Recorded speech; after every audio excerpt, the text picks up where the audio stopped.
Standing in the wake of this train wreck, my heart is beating faster in my chest. This depression terrifies me. When I'm awake, it's like these thoughts, they paralyze me. I don't wanna feel like this. I don't wanna feel like this. Time stops, weightless and cold. Silence burns like fire while my fears unfold. There's panic.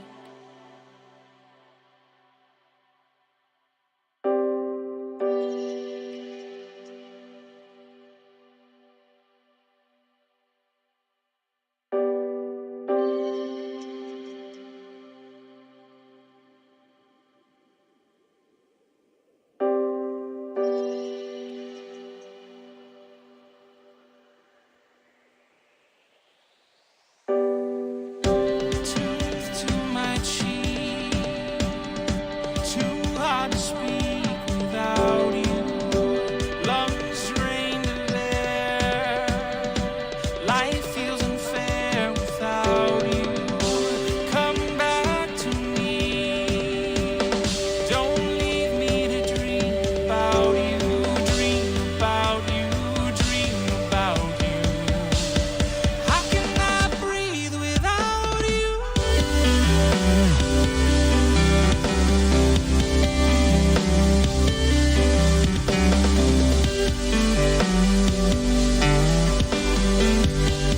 How can I breathe without you?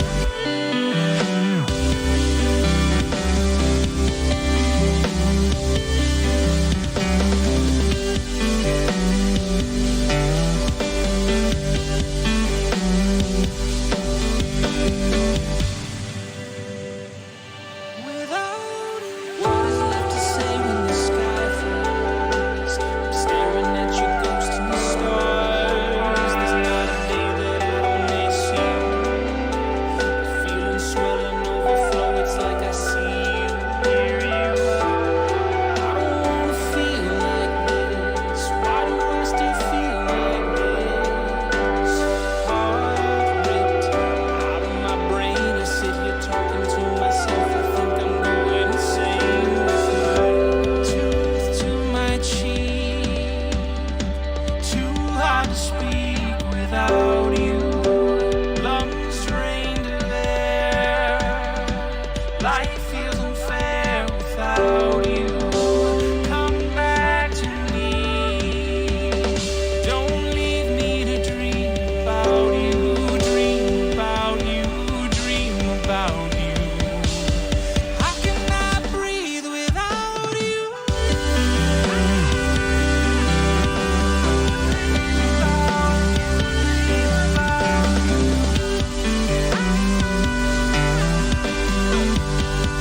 How can I breathe without you?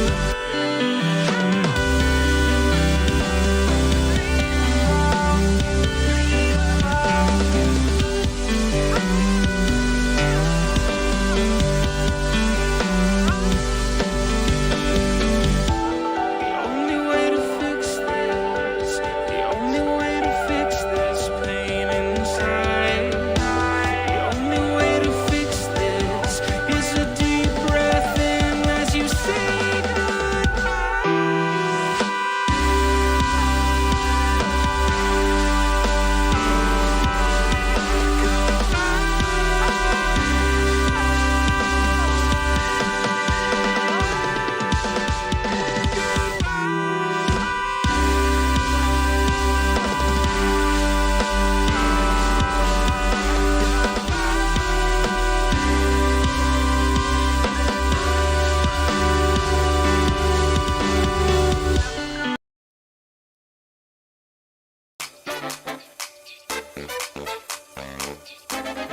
I kick ass for the Lord.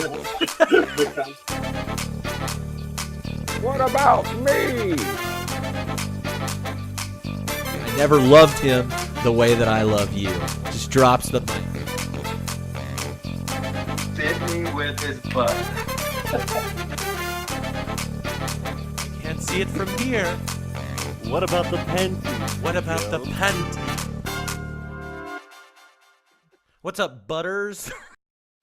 We're back. Hello, everybody, and welcome to 52/1993, the live movie conversation podcast where we discuss movies from the year 1993. I am your host, Cody, and I am joined by my new co-host this week. Not a permanent co-host, but who knows? Who knows what will happen? Welcome her in. Her name's Tori. And if this is your first time joining us, if this is your first time joining us, welcome in. We are happy for you to join us today. Let me just give you a little bit of a heads up, a rundown about what we're going to get into. So basically, I chose the year 1993 to watch 52 movies from because it was 30 years ago. Some of the people on here weren't even born yet. Tori, were you born yet?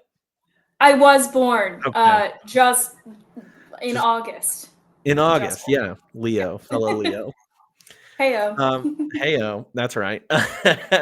Well, we're watching movies from the year 1993, and we're doing them by their weekend release. Doesn't matter if they're good, they're bad, they're animated, they're documentaries, whatever. We're going to talk about them. And then usually I'll have a guest host on every week to talk about the movie.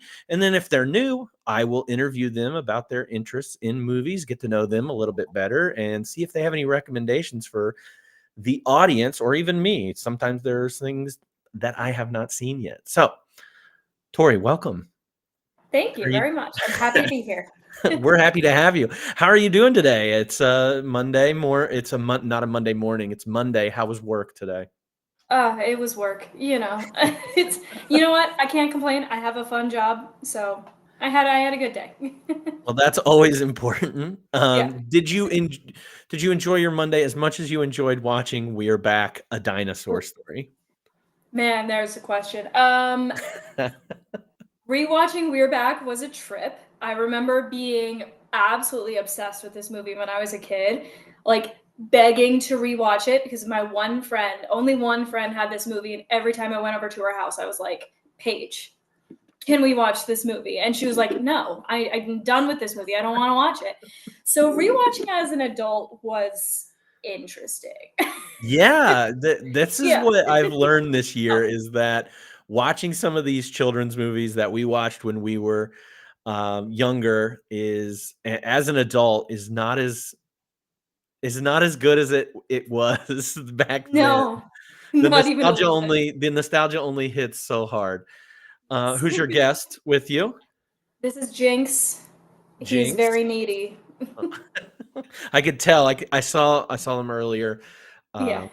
Bouncing around. So that's good. Well, if they have any opinions or anything, feel free to meow or whatever. I'm sure he will. Yeah, that's sure good.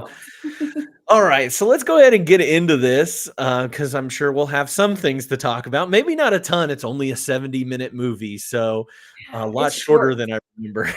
Definitely a lot shorter than I remembered. So let me just give a little bit of facts about the movie. First, it's called We're Back! A Dinosaur Story.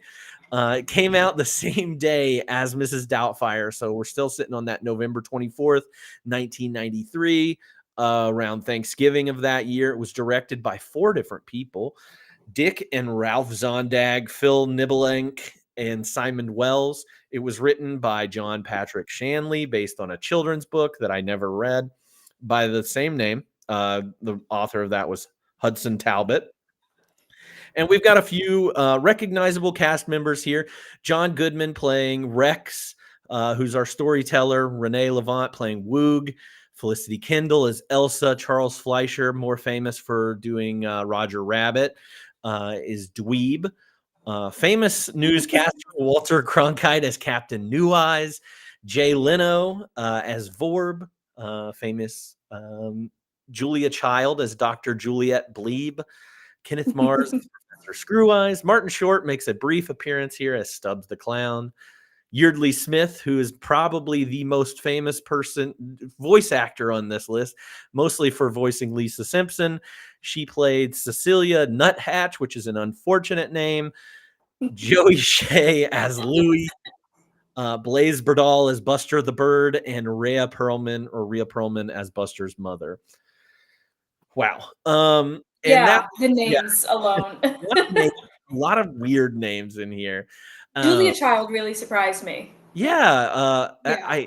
her voice is very easy to pick out, and then it makes you wonder why she didn't do more voiceover work. Maybe she's too busy cooking. I don't know. Maybe.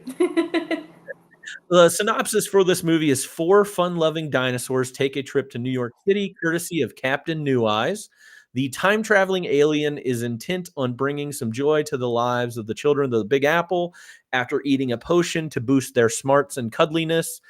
Tyrannosaurus Rex, Triceratops Woog, Pterodactyl Elsa, and Hadrosaur Dweeb hit the town, but trouble soon arrives when New Eyes' brother, evil brother, hatches a devious plot. This movie had a budget of $20 million and only made $9.3 million at the box office. Rotten Tomatoes gave this movie 38%, IMDb 6.0 out of 10, Letterboxd has a 2.9 out of 5.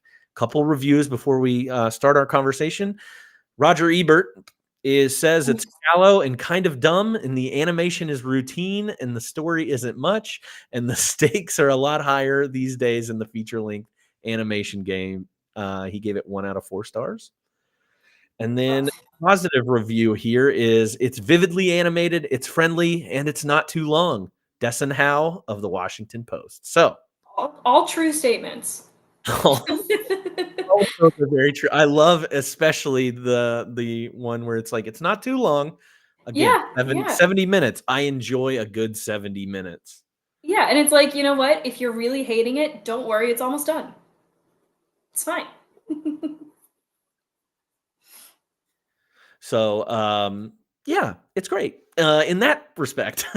Yeah. So okay, give me a little bit about how you were feeling when you started watching this movie. We kind of hinted on it about the nostalgia and not really as good as maybe you remember it. Yeah. No, leading into it, I was like, oh my gosh, I get to rewatch this movie. And I do remember feeling scared by it. But I am a notorious like horror movie fanatic. So I'm like, this is where it started, obviously. Like it started with this kind of scary thing that I also remember being very wholesome. And it is, but it was just so like it escalated real quickly and then Yeah. it de-escalated just as quickly, and it was just kind of like this is a roller coaster of emotions that I'm going on. And there's some pretty like terrifying scenes in this movie. So you're right about it being kind of scary. Yeah. And like deep, like the implications behind some of these things that they touch on is it could be so deep and intense. But since it's a kids movie, it's just kind of like, they're monkeys now. Yeah. Don't worry. And Yeah.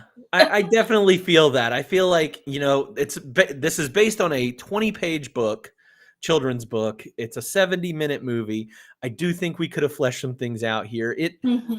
There's some like weird story elements in this that I'm not comparing these types. I'm sure you know Miyazaki films, right? Have you ever seen Miyazaki film? Like I haven't seen any Miyazaki. okay, that's fine. Well, this is an opportunity, great opportunity. So anytime a Miyazaki, I'm watching a Miyazaki cartoon, Spirited Away, Ponyo, any of those things, they're always very beautiful, and they always have these really deep, sometimes insane plot devices in them, but you kind of just follow along. And this has this has like really weird, strange things in it, but it doesn't. A Miyazaki film's probably like 2 hours long, and this one they're just like, nah, let's get to the next page. Let's get to the next page. So yeah, the world building was very much just like, hey, here's a dinosaur, he can talk. yeah, Don't worry about it. It is very minimal. We get very minimal story here, so that's okay though. That is definitely okay.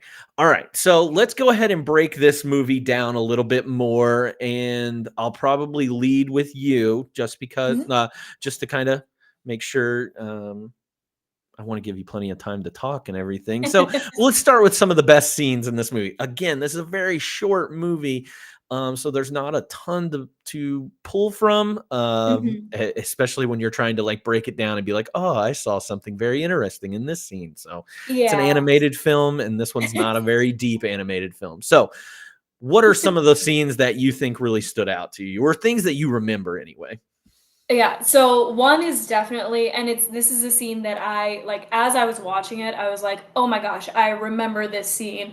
And that's when Louis saves Rex from drowning with a bulldozer, just casually, like uses a bulldozer. This is like what he's maybe 8 or 9, and he like Yeah, climbs up into this bulldozer and he has this moment where he's like, there's like 50,000 levers to choose from. What do I do? Oh, look, a key. Turns the key, uses the bulldozer perfectly, saves a dinosaur from drowning.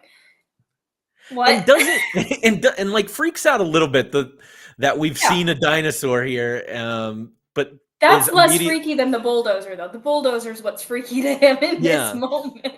I actually went out and I purchased this movie on VHS so I could play it in the background, and that is the exact scene that's about to happen. Is the That's amazing. are the dinosaurs actually crashing into Louis's boat? Hmm. Because he apparently just lives on the water. This homeless child just lives on the Yeah. water.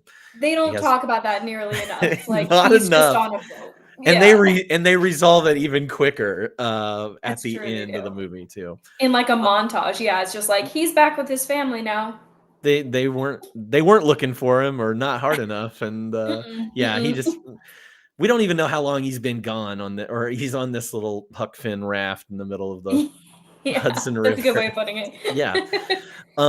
So how did a little bit of what I had happens before that with Mhm. the well, I skipped over the entire bird stuff, the Really? weird plot device that we have where Rex is telling this bird that's leaving the nest to With a strong Brooklyn accent. That strong. bird has the Yes. strongest Brooklyn accent I've ever heard. I was trying it out, and I sounded like a newsie. That's how I Yeah, felt like. Yeah. well, that's probably correct. Yeah. This bird's a little newsy. Um yeah, so I skipped over that. That's not my but the first kind of scary stuff is the dinosaurs, I think. And Mhm. meeting this alien human guy, Professor New Eyes or Captain New, whatever his stupid name Which is. New he's an alien? Like, So that's I what always thought that he was a person. yeah, I thought he was just like a time traveler, but that synopsis said that he's an alien. Maybe they're just confusing it with that The little green, green guy. the Jay Yeah. Leno guy. Yeah, I don't know. It was weird. They Anyway, really don't explain it. It's yeah, just he's there. he invented this brain grain thing to make things smarter, and so he's like, I'm going to use it on dinosaurs from the past and Why wouldn't bring you? them to the present, in Yeah. specifically in New York City. Um, Which is a choice. Genius. Yeah, it's just a choice. The scene that I remembered vividly when I was a child, besides all that stuff happening, the brain grain, the becoming smart, and him like trying to becoming conscious and saying, "Hey guys, I'm sorry for eating you after all these years," is Woog and the Uh-huh. hot dogs. Those hot And dogs look so good. I love animated food.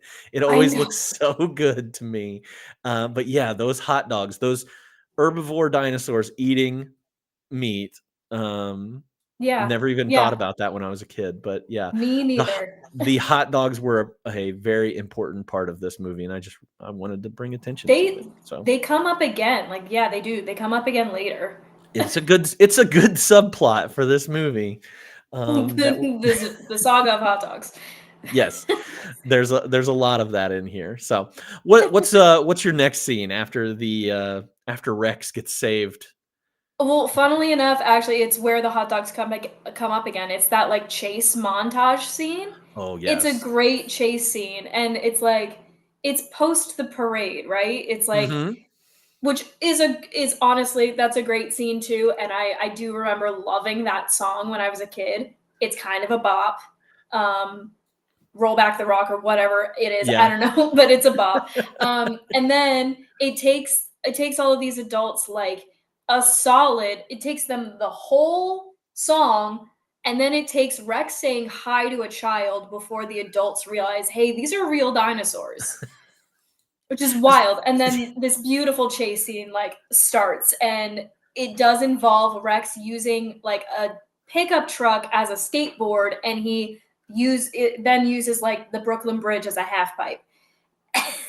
It's It's so good. yeah, that chase scene, you're right.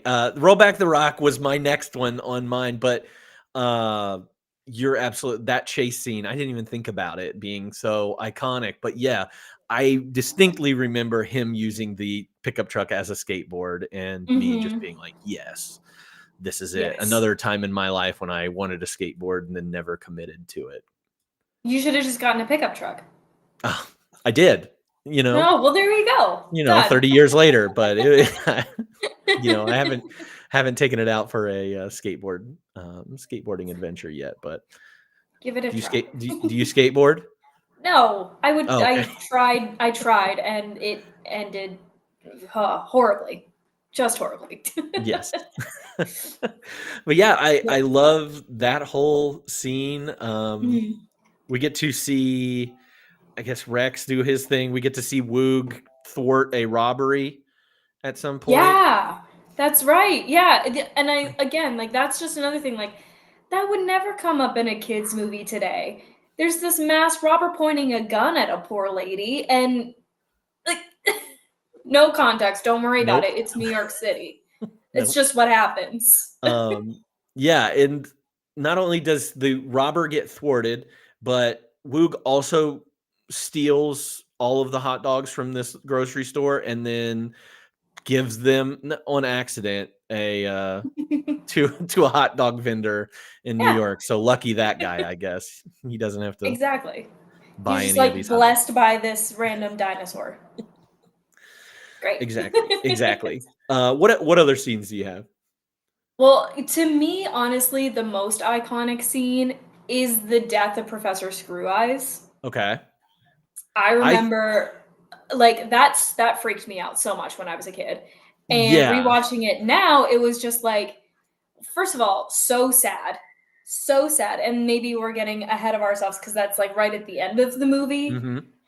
But he's the villain in the whole movie. And then right at the end, didn't even realize like this is his brother, the good guy, who's just like, I'll give you one last chance to come with us. And he's like, no. He's like, okay, bye, deuces. Straight up leaves. And then like it's kind of really sad. Professor Screw Eyes is like, wait, when I'm alone, I'm really scared. Like I'm Yeah. frightened. And then the crows just come and eat him.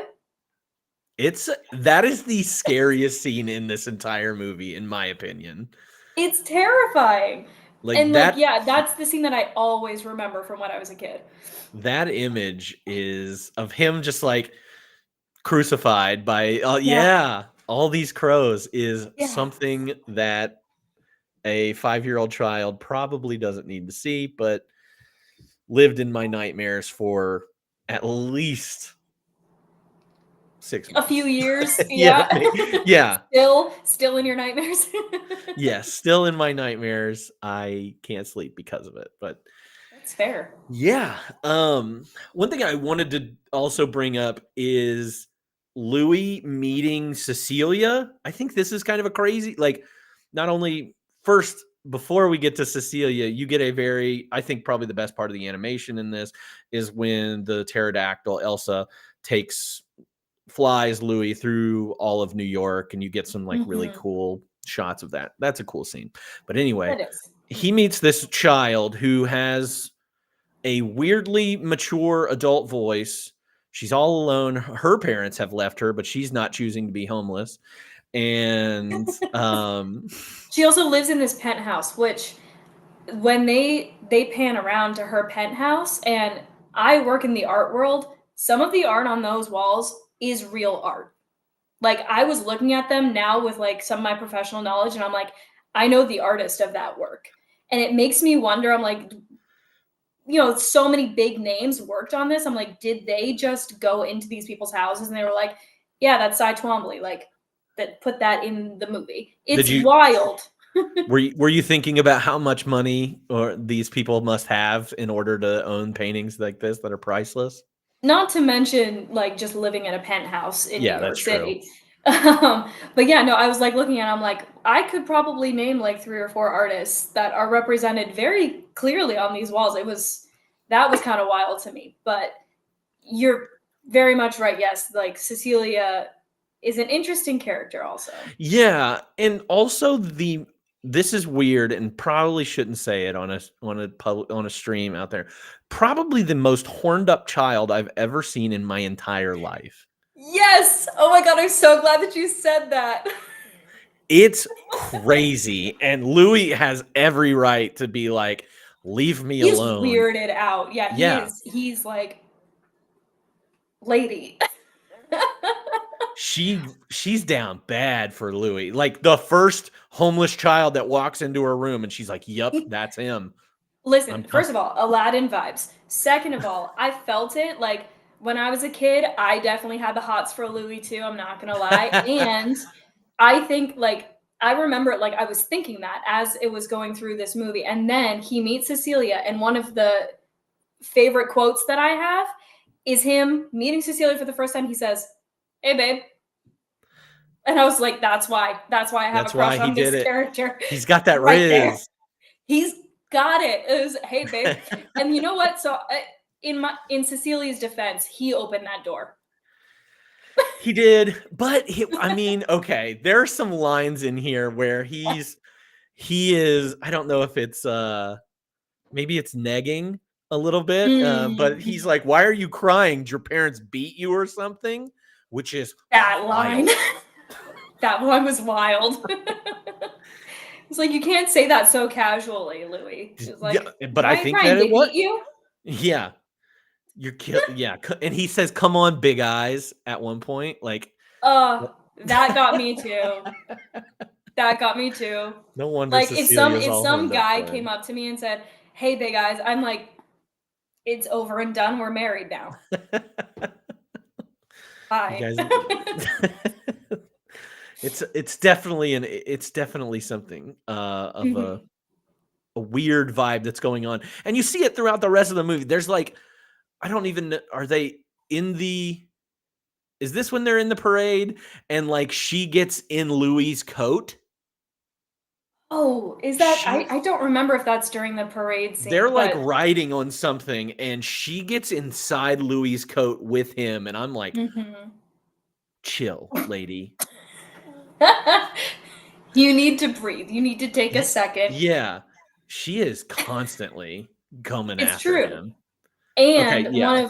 I said I had like a what the fuck moment, which is like Cecilia, it's like they take Cecilia back, like Louis and Elsa take Cecilia back to meet the rest of the dinosaurs. And she's doing her very like prim and proper, nice to meet you. She Mhm. curtsies like 3 times in this scene.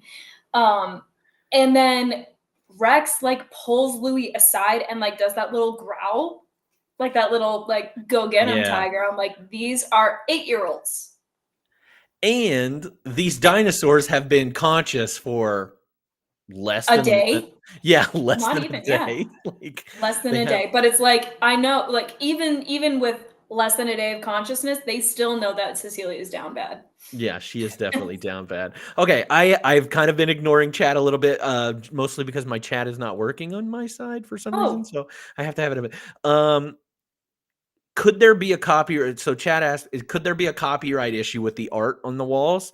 Like, is that maybe they had to pay us money to get those like put the likeness? I don't know. Is that a copyright thing that they would have to do that? chat knows that that's what I do in my job. That's one of my things that I do in my job, which is copyright. And it shouldn't be because it's Yeah. like a derivative version of it. Hmm. And it's really like not detailed.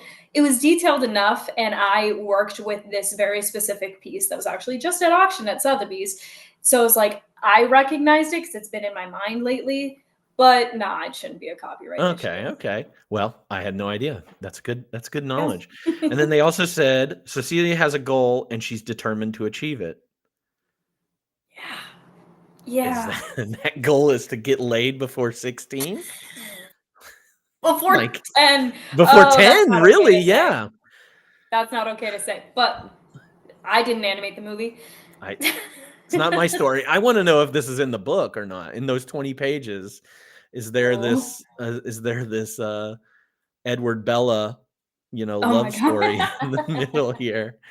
Maybe. I don't know. Who knows? I didn't know that it was a book, but the 20 pages does. They just kind of like they're like every page gets 10 minutes, not even.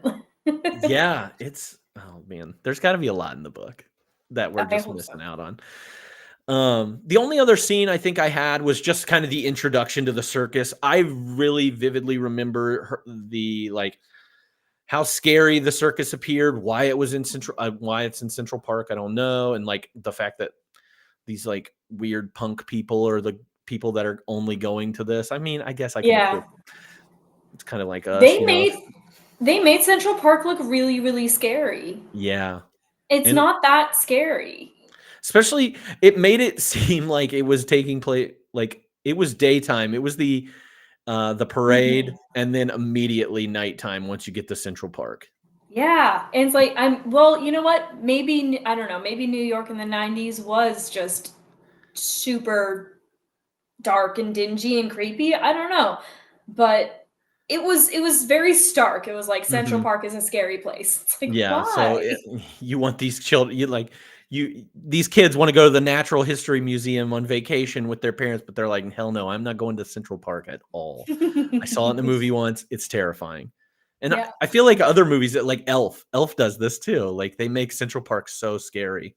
Um, yeah, they did. That's a good point. so Huh? I don't know, it's weird, but yeah, that circus, and then I remember the contract signing.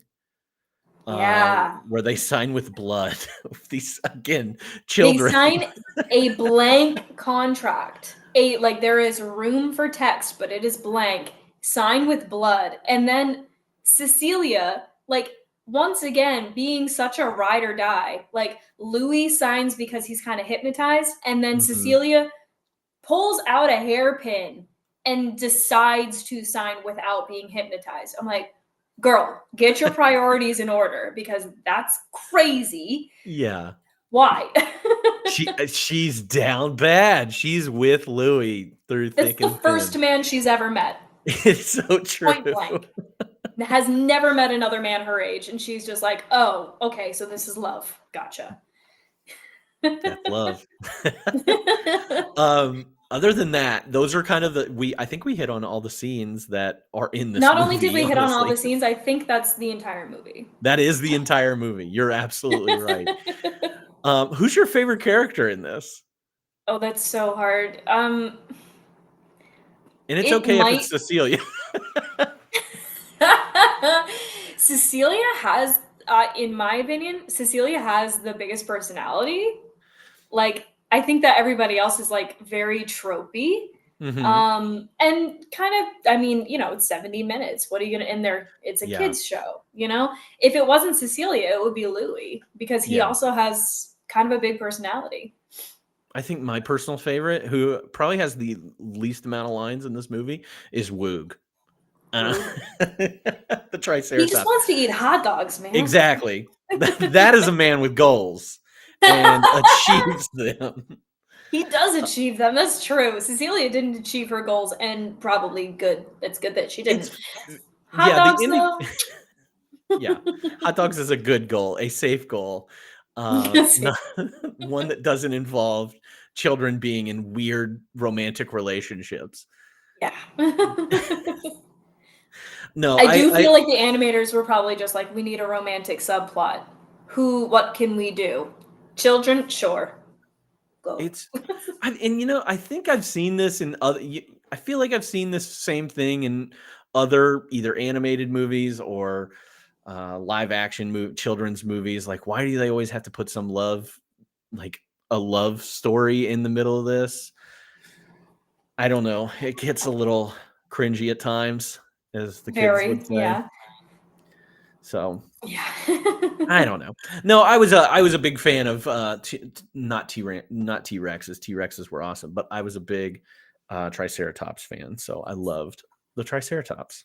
That's fair. I mean, I also think that there should be some credit given to the people naming these characters.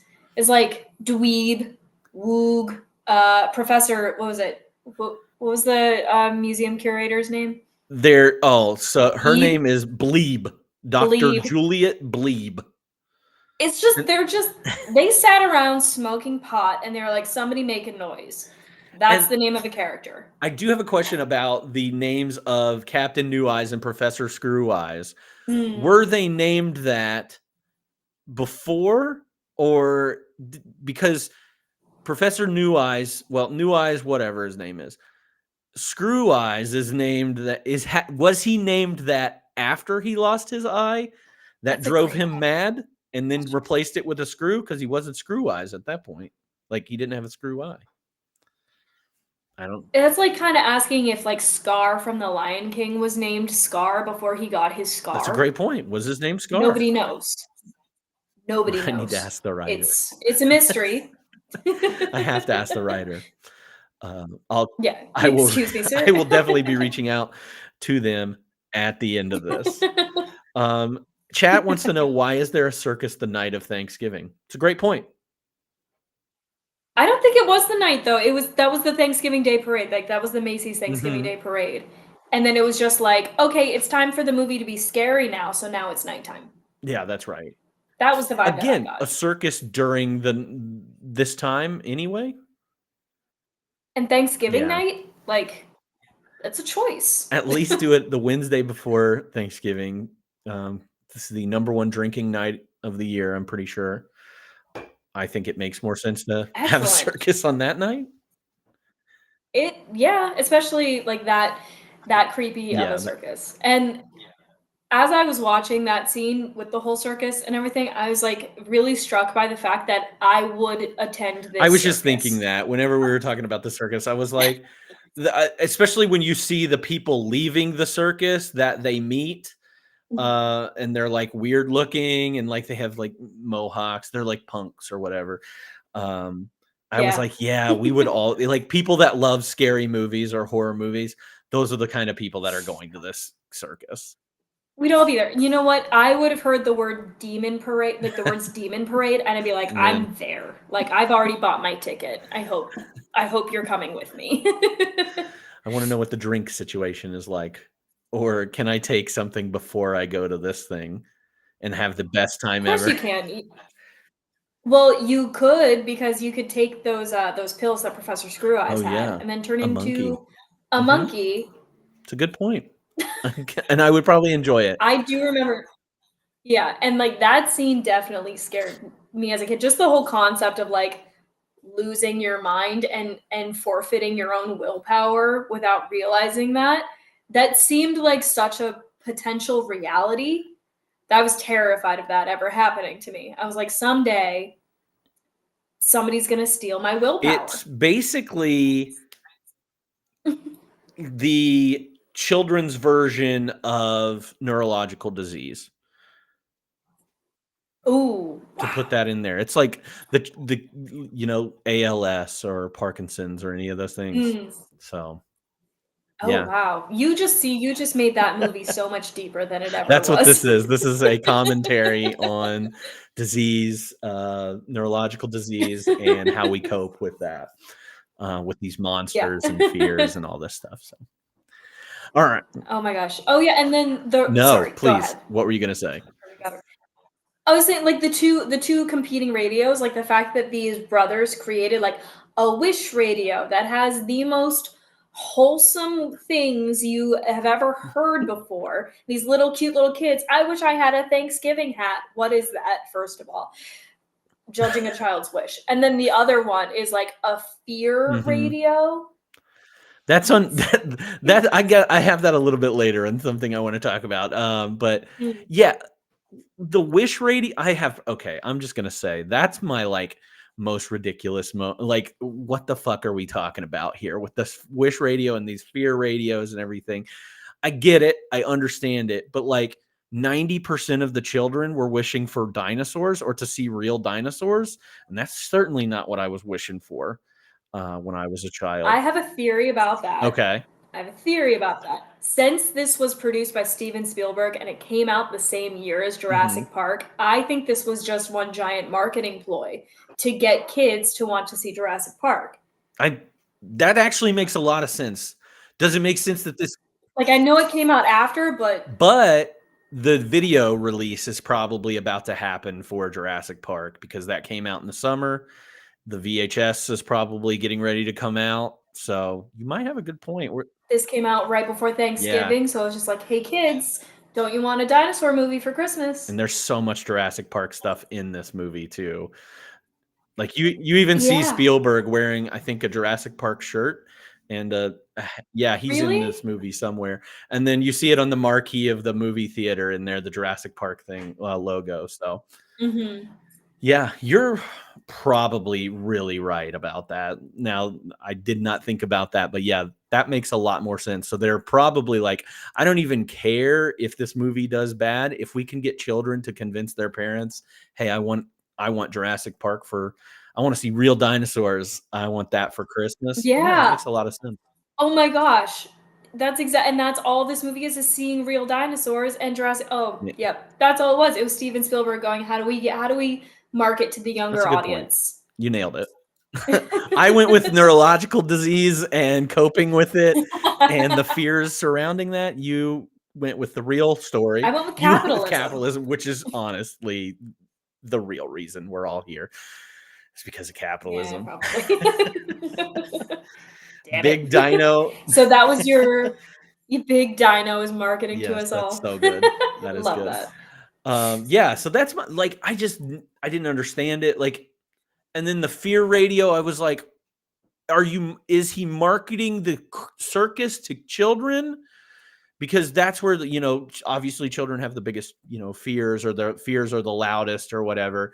But like, from judging who was attending the circus, those kids aren't going. So I also don't know what the return on investment is if we're talking about capitalism for the circus.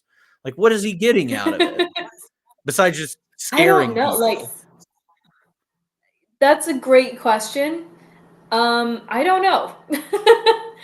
I mean, scaring people is all that I'm about in my life. That's all I want. Just to kind of scare people just a little bit, Just Just a little bit. just a little bit. Yeah. But in terms of money, yeah, and you don't really see them like paying to get in or anything. Also, those two weird like blue henchmen right at the beginning, Mhm. right at the beginning of that circus scene. What were they? Because they They're weren't not people. human. Maybe they're his. Maybe No. they're his aliens. That we've got the nice green alien, and maybe these are his aliens that he brought, or demons. Maybe they're part of the demon parade. That would make a lot of sense. Yeah. And then the sad elephants. Oh my Like gosh, they were so sad. this movie is, if they're doing one thing right, it is being anti-circus. So, That's true. showing how sad the animals are at the circus. So that's Yeah. one thing it has going for it. All right. I didn't have a ton written down for this, but what are some of the quotes that you picked out that you really liked? It was really just those two that like I kind of already talked about. Hey babe. Oh, hey babe. Amazing. And then like when Professor Screw Eyes dies and he says, when I'm all alone, I get very frightened myself. It's just like that's a heart-wrenching thing. First off, the actual implications of that quote, heartbreaking, especially when you know that he's saying that to his brother who's just like peacing out. And then also terrifying at the same time. The only the most profound line in the entire movie is that too. Easily. When we're focusing on fears and everything, and then ultimately he's consumed by his own fear. Not to get too deep. Rightfully so. Yeah. I've already went over a couple of mine myself. I had that one on my list as well. When Louis is negging her at the beginning, he says, "Come on, big eyes, you're killing me. What's the matter?" And she goes, "It's Thanksgiving." And he says, "So what's there to cry about? You don't like turkey?" Stupid. It's so dumb. It's mostly stupid, but like, yeah. Turkey Riz. I don't know. Kid's got moves, and he doesn't know what. He's a good opener, terrible closer. That's exactly right. Doesn't know what to do once he's got it. He's like, "Oh no, she actually likes me. What do I do?" And then my personal favorite line of this whole movie is, "Do you want a hot dog or do you want a hot dog?" I don't know what it means, but I think it's very funny. Yeah, that is Like, very funny. he I just don't know what he emphasized means hot either. dog again, and it wasn't like, Yeah. I don't know. It's so dumb. It wasn't like a dog or Mm-mm. anything. It was just a hot Yeah. dog. Let's see here. That's a great I think we've probably already went over this, but biggest laugh, cry, scare, or thrill. Um, Oh, biggest cry. When like Rex has to leave the kids, like mhm. after Professor Screw Eyes has done his whole like, in order to save the kids, you have to turn back into monsters and I'm gonna cage you up. And like he wants to say bye to the kids, but the kids are currently monkeys. First of all, this is a wild sentence to even come out of my mouth.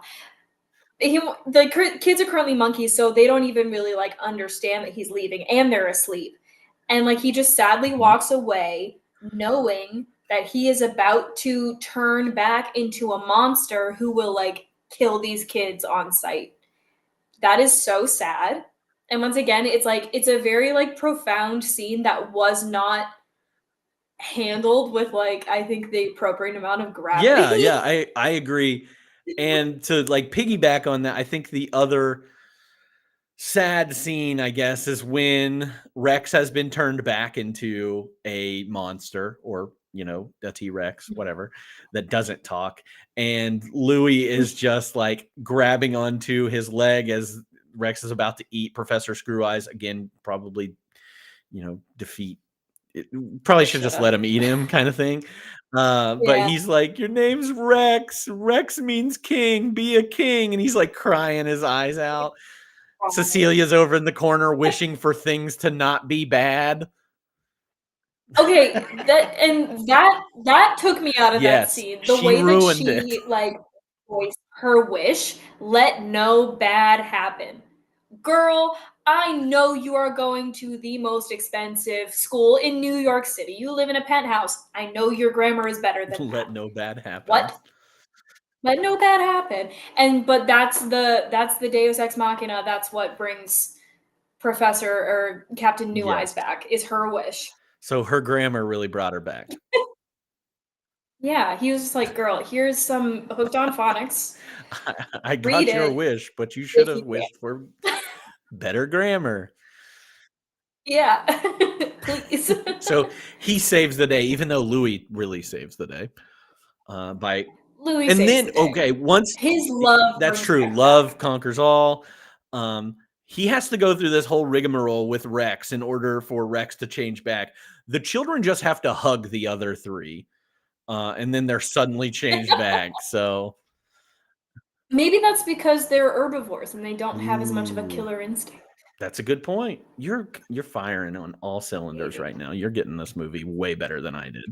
This is this is what I should be Yeah, doing with my stop the art stuff. Just only devour. interpreting children's Exactly. movies. I think you found a new profession. If only it paid. Um, okay, yeah. Anything else in that laugh, cry, scare, or thrill? Uh no, I mean obviously, like I said, like we've harped on this like 20 times, but the biggest scare is Professor Screw's death. It's haunting. It scarred me. It is a fundamental part of who I That'd am be as a kind of a cool person. tattoo, like him, like covered in crows. Now I want that as a I don't tattoo. love this movie enough to get Yeah, that that's true. tattooed on my body, but it is a really haunting scene and would be a cool tattoo. It is. Yeah, yeah. Now I will say there's one like what the fuck moment that I had, and it's in the background, so you don't necessarily Hmm. notice it. But when the kids are trying to join the circus, and Professor Screw Eyes is actually trying to be like a responsible adult and be like, no, you're not joining my circus, you're children.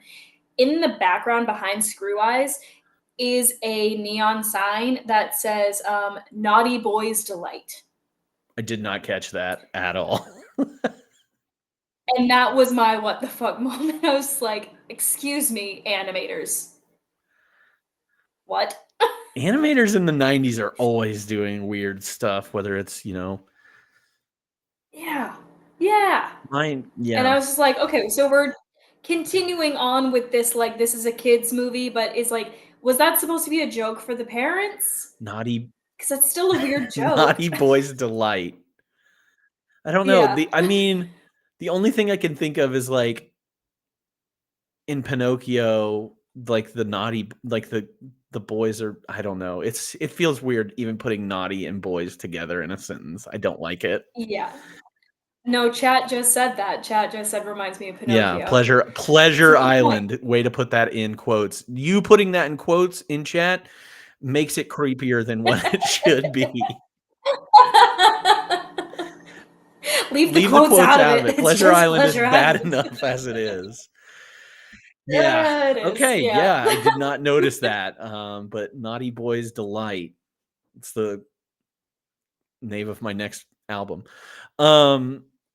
Best music, the best music moment, and I think there's really only one music moment in this entire film, and that's Yeah. "Roll Back the Rock" to the dawn of time.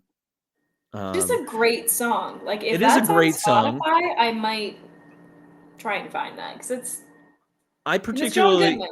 yes, it is John Goodman. And then if you stay for the credits or stay through the credits, you get Little Richard singing it, which just brings me back to like Magic School Bus theme song.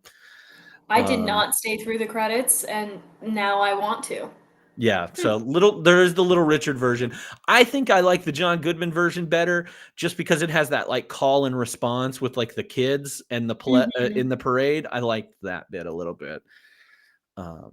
No, and it is. It's a total bop. Like it's a great. Oh, chat says it is on Spotify. Great. Oh, I have nice. like what, a week to get that to my #1 spot for Spotify Wrapped. Oh yes, that would be a wild Spotify Wrapped. Spotify's like, are you okay? Are things okay? Let's Okay. Naughty Boy Delight. You just listen to this song 50,000 times in a week. Are you okay? Things are not well here. Okay, I've got one for you now. Now that we've talked about the best, so I'm gonna do a fuck, marry, kill with this children's movie. And I'm okay, but children can't be in it. No, that is a solid rule here on 52/. No children will ever make it on this. Good. Yeah. No, but animals are definitely allowed, especially talking animals. And I'm choosing the three male members of the dinosaur troupe, and that is Rex, Dweeb, and Woog. Yeah. That's really hard. And not for the reasons that I think a normal person might say. It's hard because objectively, the most fuckable is Rex. But also, he is the most marryable because I wouldn't be able to handle. Like, I think my most obvious, I guess, is I'm killing Dweeb. I'm sorry, Dweeb, but Poor Dweeb. I know. With a name like Dweeb. A name like Dweeb, and like it's the buck teeth and the nasal voice. I can't do it. Can't do it. Wow. Because I don't, you know what? I'll marry Woog. We'll sit, we'll eat hot dogs. He's very like plush and cuddly. So like he can just like be my pillow. And then I guess I'm fucking Rex. John Goodman, where you at?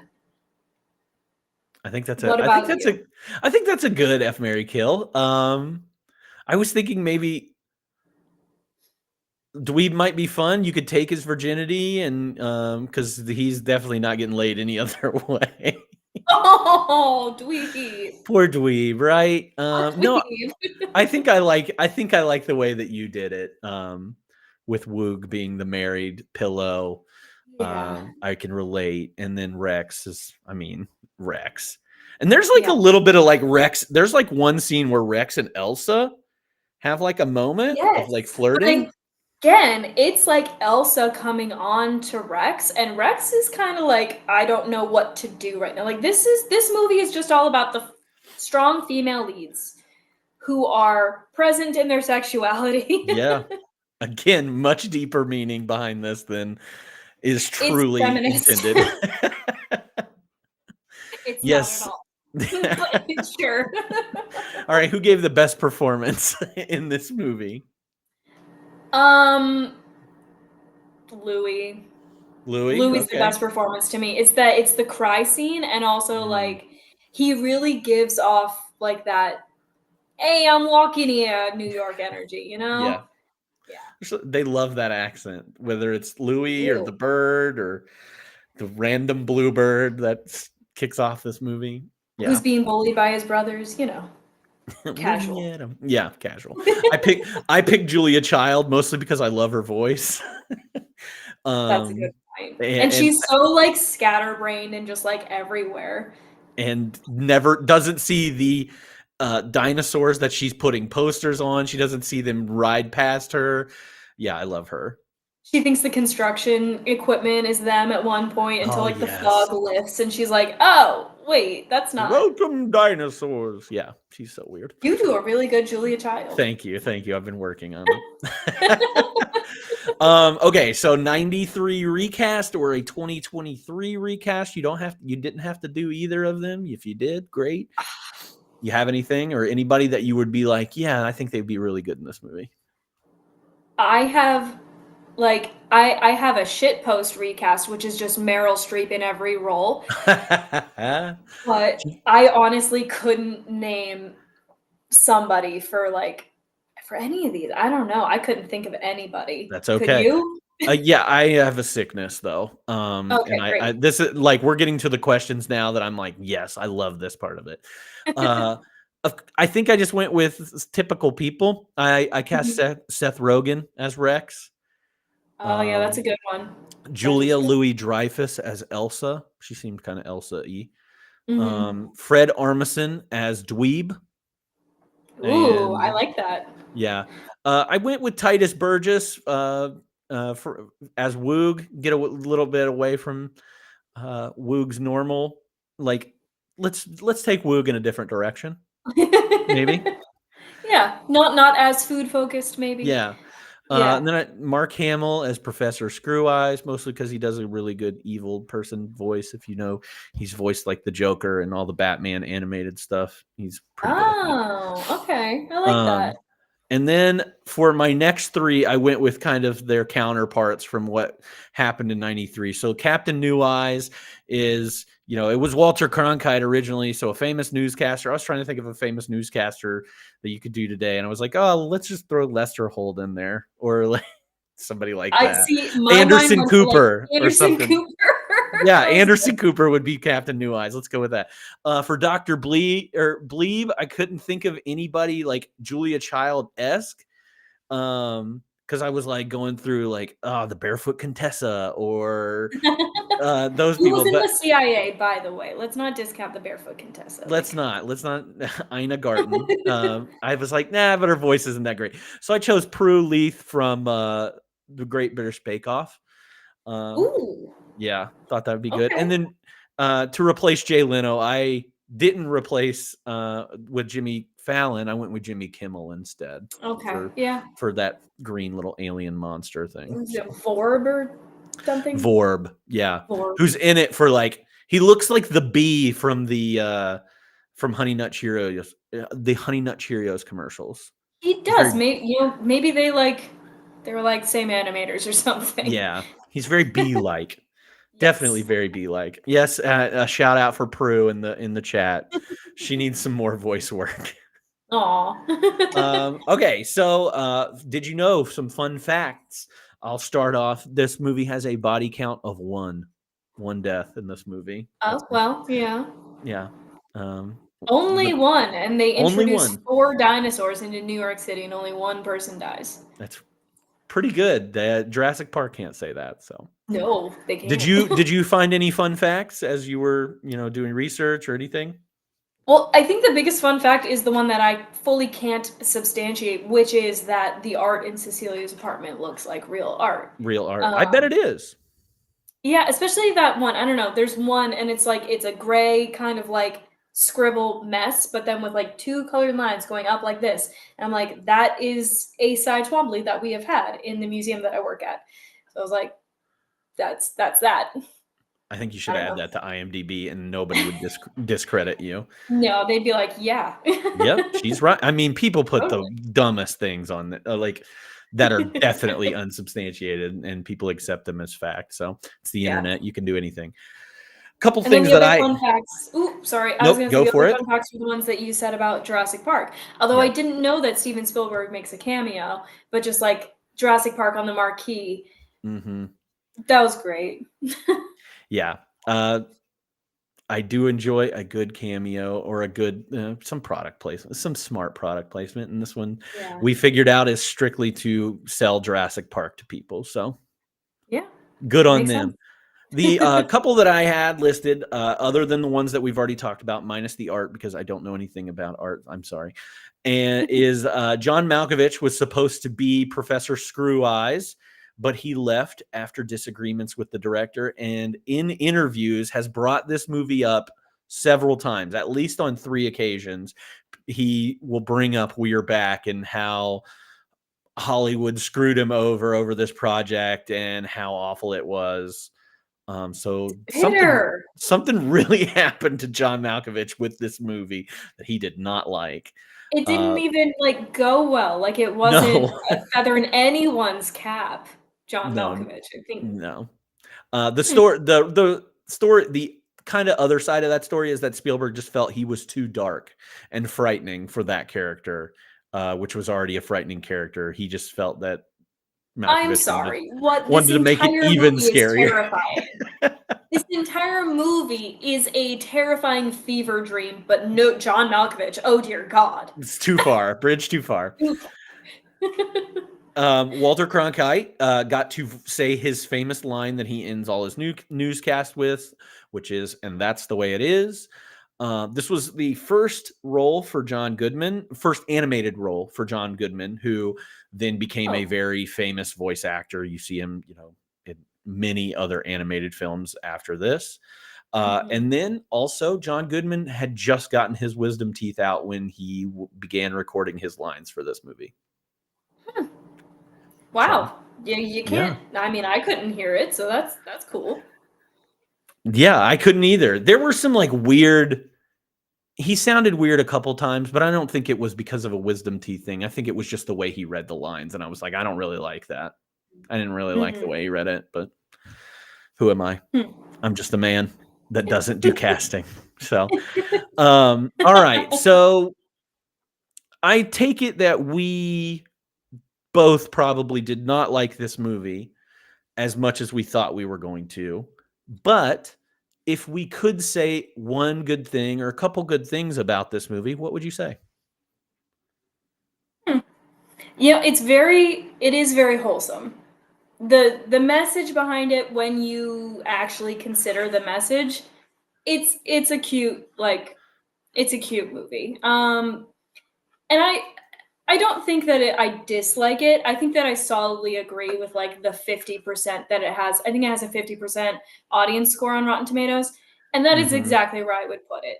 Like, and that is with the benefit of nostalgia. Yeah. I'm just like, you know I what? It's a movie. Yeah, I feel like I'm with you on that. And I also think that it's 70 minutes of my time. And I would rather spend 70 minutes with this movie than 2.5 hours with some other movie that is told to me that it's important and I just can't see it or I don't see it. It's just not good. So I would Yeah, rather spend my I 70 minutes doing this. So I enjoyed that. I also like I misquoted this last week as saying this was a Don Bluth film. Don Bluth, known for like American Tail and All Dogs Go to Heaven and all that stuff, which I love those movies very, very, very much, and will still watch those movies. Those are movies that do hold up. But this movie comes from Steven Spielberg, produced, and around this time, he's producing Animaniacs and Tiny Toon Adventures, and the animation style reminds me of that, and I really think that the animation was better than it got credit for in this movie. The animation is very satisfying to watch to me. It is all very, like, I use the word plush for Woog. It's all very plush. Like, it's all very, like, everything looks like a stuffed animal. Yeah, Just sink your hand into all of the characters and it would just be really soft. that is a good way to describe that. I like that. Plush. Thanks. Yeah. So I like the animation set. Like, sure, is it simple? Sure, but like it's satisfying to watch. Right. But there are some really cool scenes in this, like very frantic moments, whether he's saving Rex from drowning, or they're flying through New York, or some of the animation with like the demon parade and all that stuff. Like it's very Yeah. good in those moments, and and looks a little bit complicated on a simple screen. But no, I thought Yeah. it was pretty good. Okay. Like a fine wine and dish, if you could pair this movie with another movie for a double feature, what would you choose?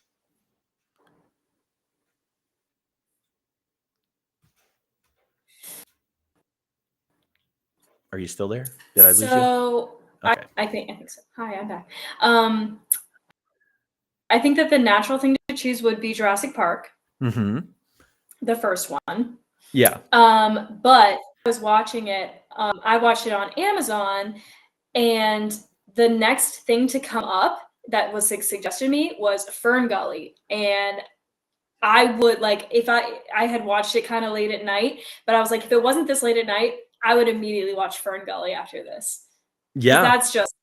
that's it's kind of another fever dream, like too scary for kids Yes. animated movie with a weirdly sexual character being Tim Curry. Anytime Tim Curry plays anything, it's weirdly sexual in my mind. And that he's like the smog monster with an amazing Mm-hmm. banger of a song. So I was like, Fern Gully, I feel like really fits with this movie. Yeah. I always do a couple movies just in case, I have overlap, but Fern Gully was definitely on my list. Mhm. And for those very same reasons, like the horror of it, and the fever dreamness of it, and like the wild concept that like these fairies in the rainforest and all that stuff. So yes, very much Fern Gully. Mhm. Alyssa had actually told me that this lines up with Monsters Inc. because of the scare factory, and them like using Oh. scares to fuel things, and then finding out that laughter is much better. But I went with another dinosaur animated film, which is The Land Before Time, which Which is amazing. It's such a good, and that one will also make you cry in the first like 2 minutes. yeah, So and it is very lean too. I believe it is another like 70-minute movie, so you don't have to commit that much time. In the time you watch these two dinosaur movies, you could have watched Jurassic Park. So, yeah. which whatever. So yeah, I think we covered those. What is your rewatchability rating if you had to give this 1 out of 5? A one. Yeah. Unfortunately. It's just like I wouldn't even show this to like my niece or nephews. Like, it's too scary, it's too weird. I don't want to impart my trauma on them. Um That's kind of you. Yeah, I really only like, but before rewatching this just now, I would have said that my rewatchability was more like a 3. But then Hmm. watching it as an adult, I'm like, no, no, no, no, no. It's a Yeah. 1. Nope. I'm 100% with you. I have a 1 as well. If you had to give it Yeah. an overall star rating, 1 to 5, what would you give it? 2? 2. Maybe. That's We're maybe being generous. I I was being probably a little bit generous as well. I gave it a 2 as well. I don't think it's I think there are some flashes of good stuff in here that would make a really, really solid movie. I just Yeah. don't think it fully brought it home for me. But as a 5-year-old or 6-year-old, I loved it. So And as a 5 or 6-year-old, when I was watching it the first time, I was convinced that it was like the story of the gods. I was like, this is yeah. such a good movie. It's amazing. Mom, Dad, can we watch it again? Like, so yeah, it's very much like at the level that I think kids actually operate at. Yeah. I don't think any children would watch it now though. No, I They've got don't to think that any parents would let them. That's very true. Very true.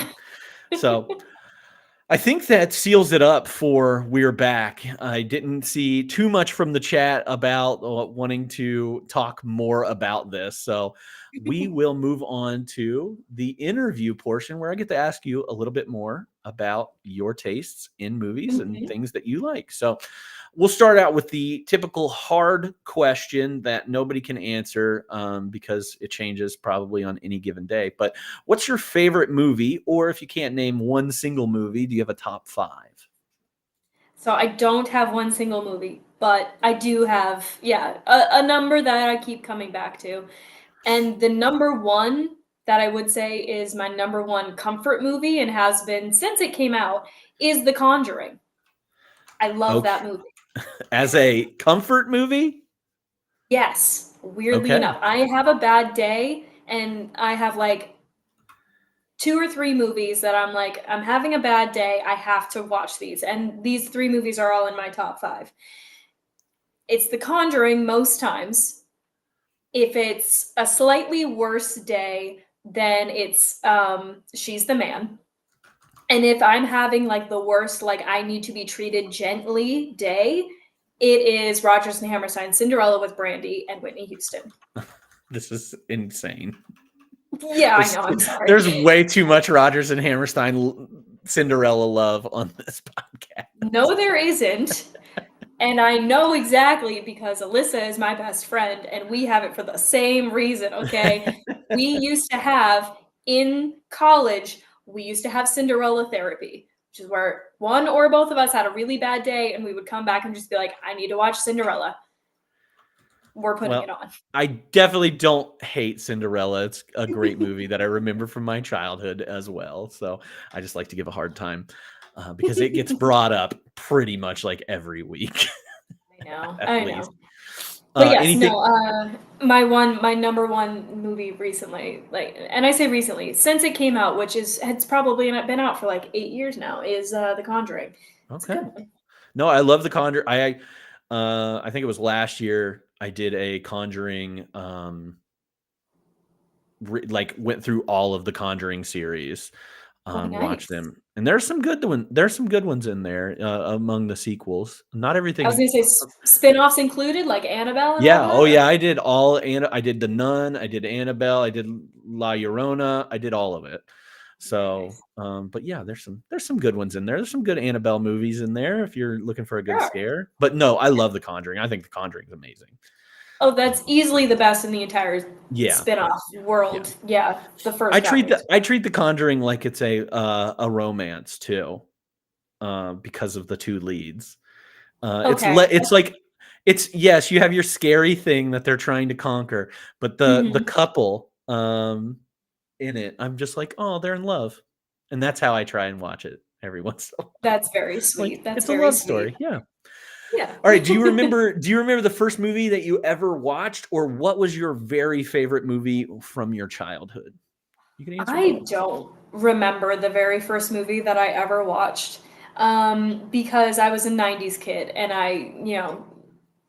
as much as my mother would disagree with this statement, I was raised by the TV, at least a little bit. I remember when I was a kid watching a lot of movies that I should not have been watching as a kid. And one of my favorite movies was Back to the Future. Incredible.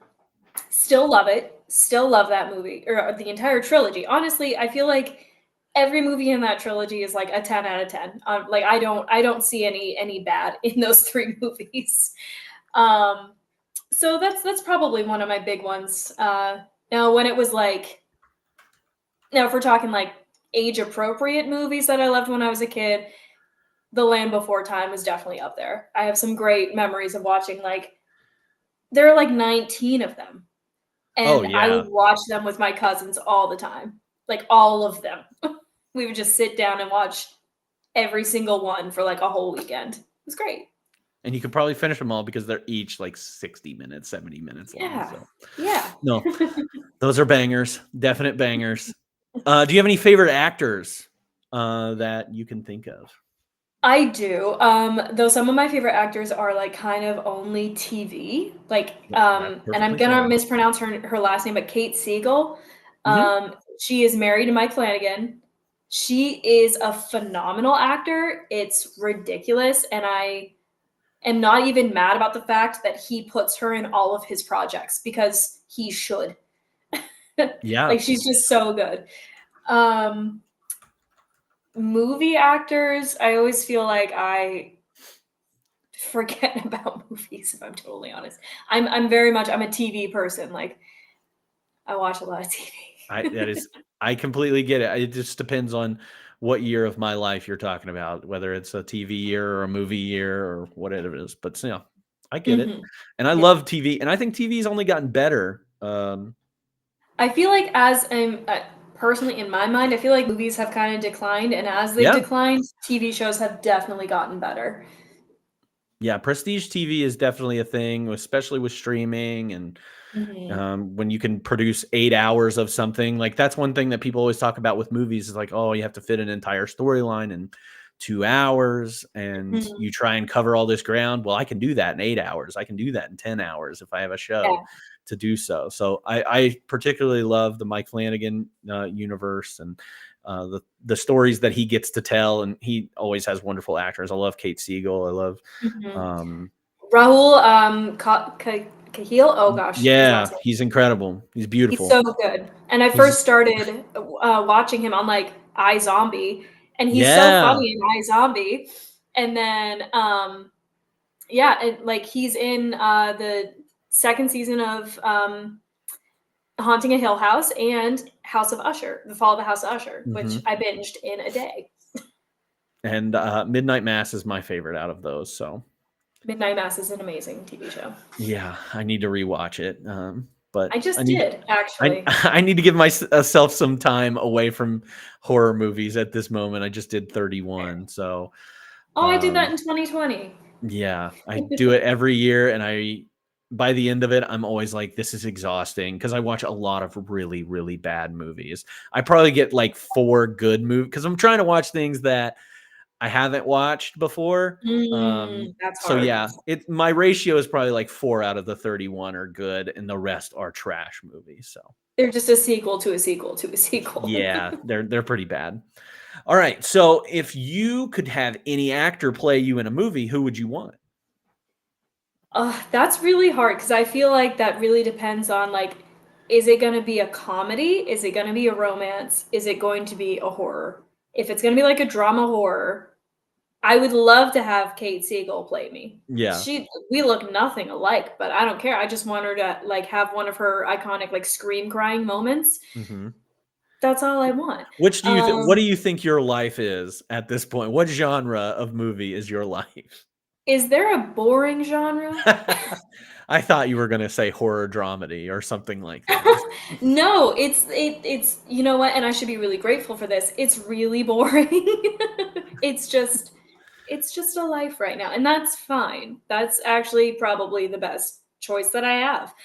Um, if it's a comedy, I might like lean towards, the millennial like Emma Stone Okay. kind of Yeah. situation, and kind of the same thing with a romance. I feel like Emma Stone is a good choice. She's got that sarcasm that I need. Okay. I think that's a great choice. I love Emma Stone. Yeah. And I would want Emma Stone to play me in a movie, honestly. Yeah. It would be an interesting one. All right. I'm sure. Do you have any do you have any hot takes or things that you would consider to be controversial opinion wise in the like movie world? I do, and we've spoken about this one time, and that Hmm. is fuck Quentin Tarantino, man. I do not like his movies. uh you know, and I don't necessarily want to say that for like all of them because I did enjoy Inglorious Bastards Hmm. when I was drunk and when I could turn my historian mind off. So But is that what bothers you? when Is I'm the revisionist history thing? Yeah, I think it's super disrespectful, actually. I was like, Hmm. oh, if I had a say in the way the world went, none of the Jews would have died. It's like, yeah, I'm pretty sure we all would say that. But sorry. And same thing kind of like with Once Upon a Time in Hollywood. It's like, oh, if I had a way, or if I had a say, then Sharon Tate would still be alive and the Manson murders wouldn't have happened or whatever. I'm like, okay, cool story, bro. Awesome. I love this take. His I love a good controversial take. his other movies I just kind of find like gratuitous. I'm Yeah, just like, why? I get it. Like I know Kill Bill and I know like even Pulp Fiction. This is my hottest take. Pulp Fiction is mid at best. Wow. There you have it, everybody. Pulp Sorry. Fiction is mid. No, I respect everybody's opinion on here. You know, doesn't even matter in here. No, people people don't like scary movies. Like, I'm not mad at them for not liking scary movies. If you don't like That's Pulp true. Fiction, if that didn't work for you, it didn't work for you, and that's your opinion. Like, you get to have that opinion. Fuck anybody else that says otherwise. So, I just love to piss people off, and love to have other people piss people off as well. So, if you do that, that's great for me. I love it. Anything else that you think is a hot take that might make some other people mad? That's my hottest take. Okay.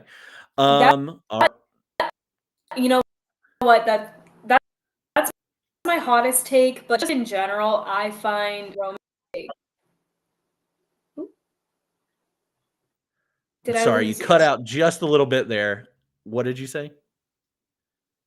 Okay, am I back? Yeah, I think you're back. All right, so I said like I find romance movies to be boring, Okay. especially Meg Ryan romance Wow. movies. Okay. We watched Don't a Meg like it. Ryan one.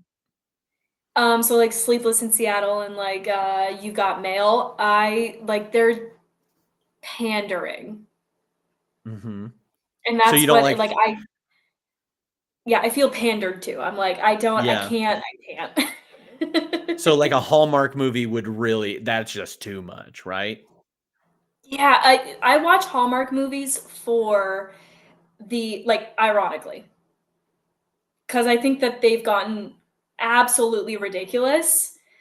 And they are like I feel like now they've even recognized in themselves that they're ridiculous, so they're starting to make fun of themselves. Mm-hmm. And I really find that in some of like the Netflix Christmas movies, like The Princess Switch, objectively a terrible movie, and everybody making that movie like knew that it was bad when they were Yeah. making it. So it's funny. It's at least funny, and it's also like become self-deprecating, which is why I don't hate it as much as like a Quentin Tarantino You situation, can, because I think that he genuinely thinks that he's a genius, and I'm like, you're not. I'm sorry. mm-hmm. No. You can hate watch those movies and Yes. enjoy And them and have a laugh. good time. Yeah. And Whereas laugh. Yeah. the other ones you can't really hate watch, you just hate. Yeah. Yeah, that's a good way of putting it. Yeah, that makes perfect sense. Okay. Before I let you tear down the rest of everything that I love, what is the best thing that you've watched recently?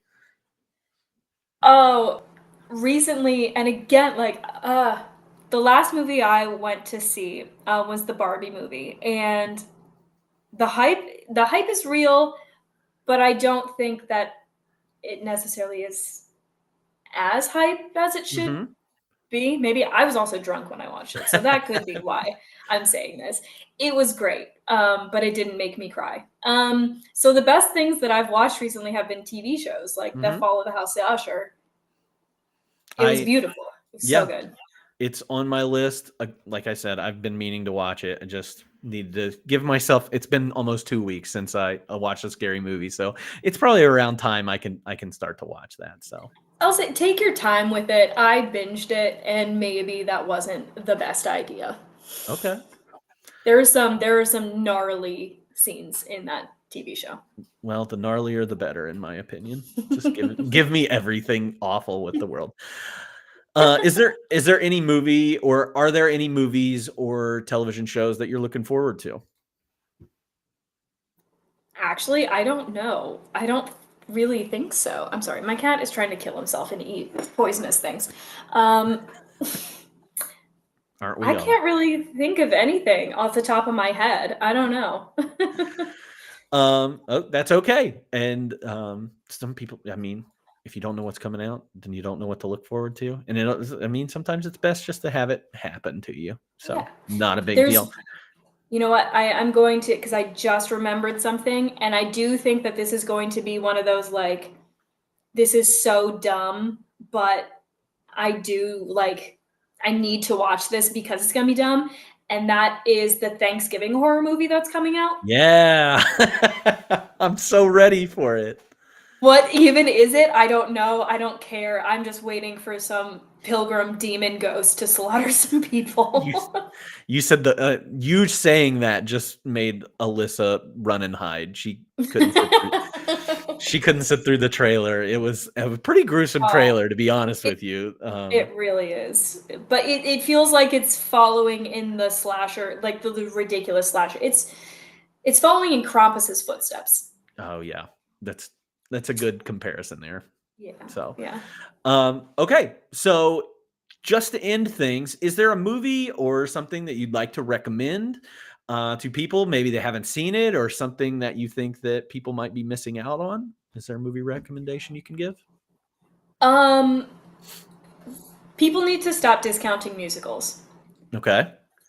because there is some really great storytelling in musicals, and I feel like, and I understand, like you can't break that, you can't suspend your disbelief enough to allow characters to just break out in song. But if you can kind of like force your way over that and just like kind of like be like, yes, in this universe, people break out in song and it just happens. There's some really, really beautiful storytelling that happens in musicals that I think that a lot of people who enjoy film just kind of ignore or don't even realize is there. And I do kind of like think that with like, I'm sorry, I just saw chat highly recommend Dix the musical. And I do need to see that. It is a fever dream. That is a fever dream of a movie. Excellent. So yeah, I mean, like, I recommend try your best. Just try a musical that like gets really high reviews from like a bunch of different people, like Hamilton or something, and just kind of like ease your way into it, because there's a lot of really great storytelling that happens in musicals. I'll push you a little bit. Besides Hamilton, besides Cinderella, Brandy Cinderella, is there a musical that you love that like comes to mind right now? Ooh, that's kind of hard, actually. Like I kind of always go back to the soundtracks that I listen to over and over again, and one of them is actually Six, which is about Henry VIII's wives, and that is less like there is definitely storytelling, but like the thought behind Six is that it's a concert, so that kind of maybe helps bridge the gap between the whole like I can't suspend my disbelief and like be like, yes, these characters are now singing. It's like that's billed as a kind of a concert. So I do feel like that could be a good bridge and between like normal movie and then musical. And they do a really good job also. As a history nerd, I'm like, this is accurate.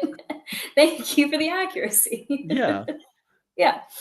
So that's probably a good one. That I would also say. Very cool. No, I love it. You're all over the map. Like, I love that you love horror movies, and then you're like, try musicals. They're wonderful. So. Okay, every musical, I will also say, if you think that musicals are like boring, just remember that every single movie musical, multiply the horniness by like 70. And that is what is actually seen on stage. Yeah. Like Mamma Mia is a horny movie on stage. Shit's rated X. Okay, like should not be shown to children ever. So just keep that in mind also, is like this is watered down. Yeah. If it's on film, it's watered down. I've got a question for you before I end things. This should combine all things that you like. Have you ever seen Anna and the Apocalypse? No, I haven't. Is that a good recommendation for me? It is a musical, it is a horror movie, and it is a Christmas movie. So okay. Done. Check that out.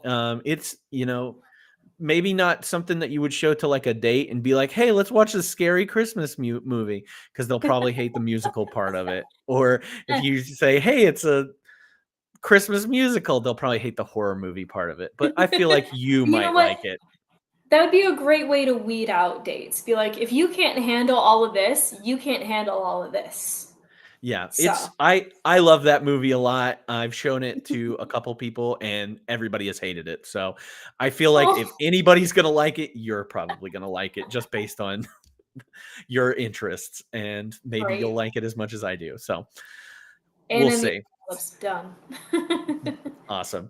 Well, Tori, thank you so much for doing this with me and suffering through We're Back and thinking that we're both going to like this movie, and we both did not. Thank you so much for it. And hopefully you enjoyed this and you'd like to be back on sometime.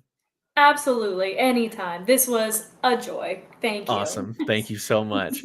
And that concludes 52/1993. Next week, our movie is going to be Sister Act 2, Back in the Habit. That's right. We're doing the sequel because it's a very important sequel. It is currently streaming on Disney Plus. If you don't have Disney Plus, I'm sure you can find it on video on demand somewhere, wherever you rent movies.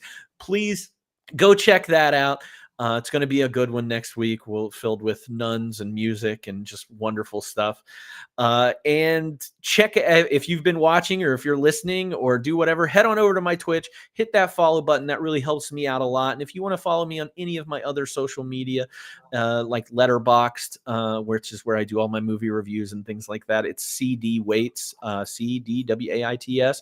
That's what it is everywhere.